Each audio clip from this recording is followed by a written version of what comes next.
Olá pessoal, tudo bem com vocês? Sou eu, a professora Rosângela, a baiana, que estou aqui trazendo um vídeo informativo, dando boas-vindas a vocês e a esse segundo semestre de 2021, esperançosa com o nosso retorno. Se Deus quiser, vamos voltar todo mundo bem, com segurança, mas eu trouxe hoje um vídeo explicativo sobre as mais variadas pandemias e doenças que ocorreram não só no Brasil como no mundo.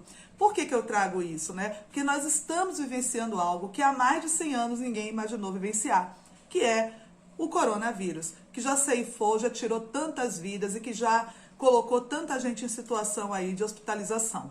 Então, para isso, eu trago a vocês o contexto histórico de algumas doenças também que foram provocadas aí ao longo da história, trouxeram muitos problemas para nós. Inclusive, uma revolta que ficou conhecida como a Revolta da Vacina no Rio de Janeiro. Vamos aprender sobre isso? Antes da gente começar a falar sobre tudo isso, eu preciso primeiro que vocês conheçam algum conceito. Óbvio que ao longo desses 1 ano e meio, nós já ouvimos muito falar nessa palavra, pandemia. Mas você sabe o que significa uma pandemia? Gente, uma pandemia é quando uma determinada doença infecto-contagiosa se espalha por uma grande extensão territorial que toma boa parte do nosso planeta, ou até mesmo, como é o caso do coronavírus, o planeta inteiro. Então, nós aqui no século XX e século XXI vivenciamos apenas uma pandemia, que foi a de 1918. Gente, a gente não era vivo ainda, a gente não era nascido. Mas essa pandemia afetou a população da Europa e do resto do mundo, matando inclusive pessoas aqui no Brasil. Dá para acreditar que uma gripe matou milhões de pessoas no início do século XX? Isso aconteceu. O nome dessa gripe é gripe espanhola. Desde a gripe espanhola, nunca mais a gente teve uma pandemia. Tivemos algumas epidemias, que é algo realmente também muito perigoso, mas que é um caráter mais local, né? Que tem aí é mais localizada. Às vezes pega num país, às vezes pega num continente, mas não pelo mundo todo, ou vários continentes, né? Então, no caso da pandemia, a pandemia ela é muito mais abrangente, muito perigosa, né? E no caso do coronavírus, o que nós estamos vivenciando, infelizmente, é uma pandemia. É claro que nossa sociedade também avançou e muito em termos de ciência e nos ajuda bastante com relação aos estudos científicos para poder barrar o avanço de doenças, como é o caso da Covid-19 ou de tantas outras gripes que já afetaram a todos nós, né? A variante que se chama a gripe, né? O nome da gripe é influenza, tá? Antes da gente, né, falar um pouquinho mais sobre isso. Então, gente, as gripes em geral, a gente já tem vacina. Você, eu, muita gente pode tomar vacina todo ano de gripe, inclusive uma gripe chamada H1N1, que foi muito perigosa lá nos idos de 2010, né? Matou bastante pessoas também, infelizmente. Mas as vacinas, elas vêm para nos ajudar a barrar o avanço e as mortes durante uma infecção, como é o caso da Covid-19, como é o caso de muitas gripes que já acometeram aí o nosso planeta, como é o caso da tuberculose, do sarampo, tudo isso já tem vacina, gente. E isso é graças ao avanço da medicina. Então, esse avanço da medicina, dos cientistas, e esse apreço que nós temos que ter à ciência, né, é muito importante para que nós conheçamos o trabalho dessas pessoas, para que nós compreendemos, né, podemos compreender aí o avanço da ciência, principalmente no que diz respeito à proteção do nosso sistema imunológico. Então, a vacina, ela não vai tirar de você o perigo de você ter uma doença, mas ela vai evitar que você se complique com ela, né, com essa doença. Então, isso é muito importante, é muito fundamental. Aqui no Brasil, nós já tivemos também alguns momentos em que a vacina foi fundamental para barrar alguns processos, mas vamos lembrar que nem sempre as pessoas acatam, né, acolhem a questão da vacina, né, aceitam a vacina. Então, a gente vai falar um pouco da história do Brasil sobre isso, sobre essa questão da vacina. Vamos lá? Trouxe aqui pra gente um fato curioso. Você sabia que antes da capital do Brasil ser Brasília, já foi o Rio de Janeiro? Lá atrás também já foi Salvador, vou puxar a sardinha para minha terra. Pois é, gente. A capital do Brasil era o Rio de Janeiro. No início do século XX, finalzinho do século XIX, início do século XX, ali, comecinho da República, a ideia do presidente da República da época, né, era de fazer com que o Rio de Janeiro se tornasse uma grande capital, um lugar muito chique, muito bonito, que atendesse aos interesses, principalmente das elites, né, das pessoas mais ricas, mais poderosas, e aí trouxesse, né, para esses grupos econômicos, né, para as pessoas ligadas, principalmente à agricultura do café, que era um grande lance aí econômico que tinha no Brasil, principalmente para essas pessoas trazer bem-estar, né? Só que havia um problema. O Rio de Janeiro, no centro da cidade, era uma completa bagunça, né? Porque o Rio de Janeiro ele se urbanizou, né, de uma forma desordenada, tinha muita gente, infelizmente, em situação de miséria, fome, pobreza, que se amontoava ali no centro do Rio de Janeiro e que, num dado momento, o presidente da época, que era o Rodrigues Alves, queria fazer uma limpa. Ele fez uma limpa no pior sentido da palavra, né? Ele fez uma coisa chamada bota abaixo. O que é isso, né? Saiu derrubando todas as casas dessas pessoas e expulsando essas pessoas sem nenhum tipo de contrapartidas. Vai embora, você não tem mais aqui onde morar, vai embora, vai morar em outro canto. E a pessoa ficou, né? Várias famílias ficaram ali desamparadas, principalmente pessoas pobres, pretas, pardas, mestiças, enfim, pessoas ali de todas as camadas sociais ficaram ali ao Deus dará, né? Pereira Passos colocou a mão nisso, que era lá o prefeito do Rio de Janeiro na época, e também ele trabalhava na área de engenharia e começou a trabalhar no Rio de Janeiro, fazendo do Rio de Janeiro uma cidade linda ali no centro, né? E o pessoal que não tinha como sobreviver foi se procurar viver nas mais variadas periferias, formando alguns morros, né? E aí começa esse processo da favelização das pessoas, né? Sendo assim, gente, não havia uma preocupação social. Imagina que as pessoas viviam numa situação, sabe, muito ruim, no sentido da coleta de lixo, no sentido da coleta de esgoto. Então, era muito comum doenças estarem, e é muito comum, na verdade, doenças estarem associadas à falta de higiene, né? Nós temos aí dengue, chikungunya, que são águas acumuladas. Tinha gente que diz, água limpa. Não, água suja, né? Que a dengue, a chikungunya e outras enfermidades aí nos acometem. Sem falar em leptospirose, enfim. Nessa época, o Rio de Janeiro tinha isso também. E as pessoas sofriam com essa doença, principalmente com uma doença muito severa, chamada varíola, né? Que acometeu a população do Rio de Janeiro.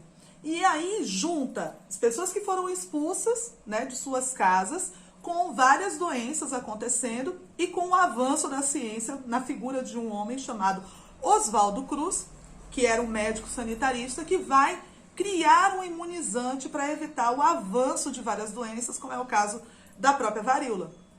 O grande problema naquela época, as pessoas não tinham campanhas de vacinação, porque o governo tratava as pessoas mais pobres como qualquer coisa. Então dizia assim, vai lá e aplica essa vacina de qualquer jeito, ele querendo ou não, ela querendo ou não. E foi assim que aconteceu no Rio de Janeiro. As pessoas não foram informadas sobre a vacinação, já estavam com uma série de problemas sociais e econômicos, já estavam expulsas das suas casas e ainda foram obrigadas a tomar uma vacina que eles achavam que era algo que ia matá-los. Então, o que foi que aconteceu? Truculência, violência, muita gente sendo agredida. Tem um livro do José Murilo de Carvalho, que eu tenho aqui em casa, que tem várias imagens sobre tudo isso que aconteceu. As pessoas se rebelaram no Rio de Janeiro e saíram derrubando tudo, acabando, destruindo patrimônio, virando bonde. Tinha aqueles bondinhos que andavam ali naqueles trilhos, né, parecendo trenzinhos. Eles saíram quebrando tudo. E essa forma, né, de agir com violência era nada mais, nada menos do que uma explosão de insatisfação que a população do Rio de Janeiro tinha, né, por conta tanto da falta de preocupação do governo com eles, né, como também da obrigatoriedade de uma vacina que eles não sabiam nem do que se tratava. Esse evento que eu estou contando a vocês chama-se Revolta da Vacina. Sim, aconteceu no início do século XX, é um evento muito marcante e é muito interessante que vocês até, se tiverem mais interesse, pesquisem, perguntem aos professores de História da Escola Soledade. Eles terão o maior prazer em comentar mais com vocês. tá? Agora, vindo aqui para o século XXI, mais precisamente no ano de 2020/2021, quando a gente foi aí acometido com a maior pandemia da história, desde aquela gripe espanhola que eu já comentei com vocês, né? Então, essa pandemia, gente, que foi anunciada pela Organização Mundial de Saúde lá atrás, no ano de 2020, né, em março, foi considerada a maior pandemia até agora que o planeta está vivenciando, né? E aí nós temos só aqui no Brasil mais de 540 mil pessoas que morreram por conta dessa doença absurda, né? E muita gente que não acredita nela, que não acredita que ela existe, que não acredita que ela é tão fatal, né? E aí as empresas, as farmacêuticas começaram a correr, os cientistas, né, as universidades começaram a correr para tentar desenvolver um imunizante para barrar isso, porque isso parou tudo. Vocês não estão indo à escola por causa disso. Eu estou sendo obrigada a ficar dentro de casa por causa disso, né? Muita gente aí está se precavendo com máscara e tudo mais por causa dessa doença. Então os cientistas correram atrás, né, de fazer um imunizante, ou muitos imunizantes, né? Existem aí no mercado hoje várias vacinas, para tentar barrar o avanço da piora dessa doença horrorosa que é o coronavírus.